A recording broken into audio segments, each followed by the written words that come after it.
আইন শৃঙ্খলা পরিস্থিতি অবনতিতে জুয়েলারি প্রতিষ্ঠানে চুরি এবং বাসায় ডাকাতির ঘটনায় আতঙ্কে আছেন ব্যবসায়ীরা।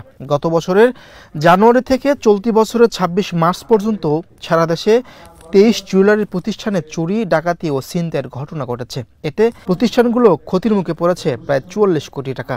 বিগত জানুয়ারি ২০২৪ থেকে ২৬ মার্চ ২০২৫ দেশের প্রায় ২৩টি জুয়েলারি প্রতিষ্ঠানে চুরি, ডাকাতি ও ছিনতাইয়ের ঘটনা ঘটে। এর মধ্যে ঢাকা মহানগরীতে ১১টি, আশুলিয়া সাভারে ১টি, মুন্সিগঞ্জে ১টি, খুলনায় ৪টি, কুমিল্লায় ১টি, পটুয়াখালীতে ২টি, ময়মনসিংহে ১টি, সিলেটে ১টি ও হবিগঞ্জে ১টি প্রতিষ্ঠান চুরি ও ডাকাতি সংঘটিত হয়।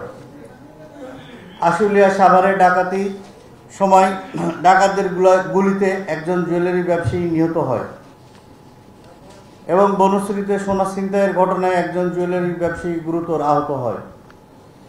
বিগত এক বছরে এই চুরি, ডাকাতি ও ছিনতাইয়ের ঘটনায় দেশের ২৩টি জুয়েলারি প্রতিষ্ঠান প্রায় ৪৪ কোটি টাকার আর্থিক ক্ষতির সম্মুখীন হয়েছে। শুক্রবার নিজ কার্যালয়ে সংবাদ সম্মেলনে এসব তথ্য জানান বাংলাদেশ জুয়েলারি অ্যাসোসিয়েশনের ব্যবসায়ীরা। একই সঙ্গে জুয়েলারির প্রতিষ্ঠান এবং যানমালের নিরাপত্তায় সরকারের সহযোগিতা চেয়েছেন তারা।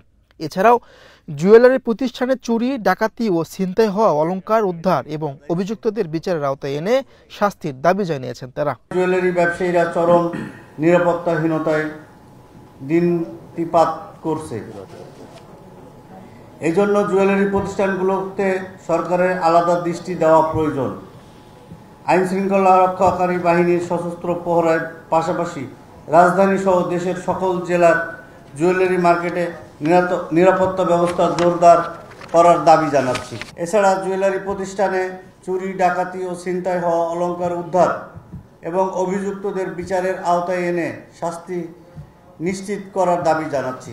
যান এবং মালের নিরাপত্তার স্বার্থে আমি মাননীয় প্রধান উপদেষ্টা এবং স্বরাষ্ট্র মন্ত্রণালয়ের দায়িত্ব উপদেষ্টা এবং মাননীয় প্রধান সেনা প্রধানের কাছে বিনয়ের সাথে অনুরোধ জানাচ্ছি, যাতে করে আমরা আমার দান মাল সহ আমাদের এই জুয়েলারি পরিবারের সকলে যাতে শান্তিপূর্ণভাবে বসবাস করতে পারে এবং নির্বিঘ্নে তারা বসবাস করতে পারে।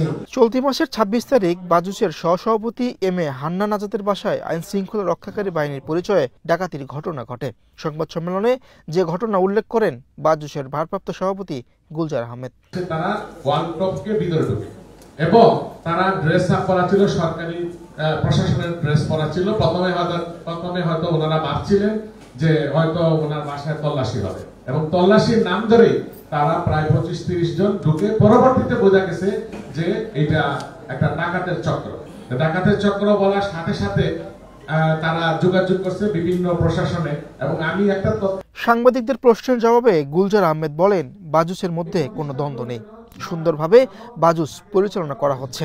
আমাদের বাজুসের ভিতরে আমাদের কোনো দ্বন্দ্ব নাই, আমরা বাজুস সুন্দরভাবে পরিচালনা করতেছি।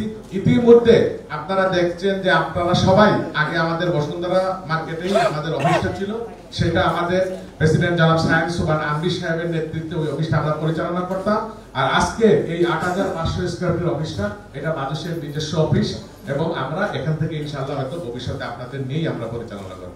মিরুষণ সরকার, বাংলাদেশ প্রতিদিন।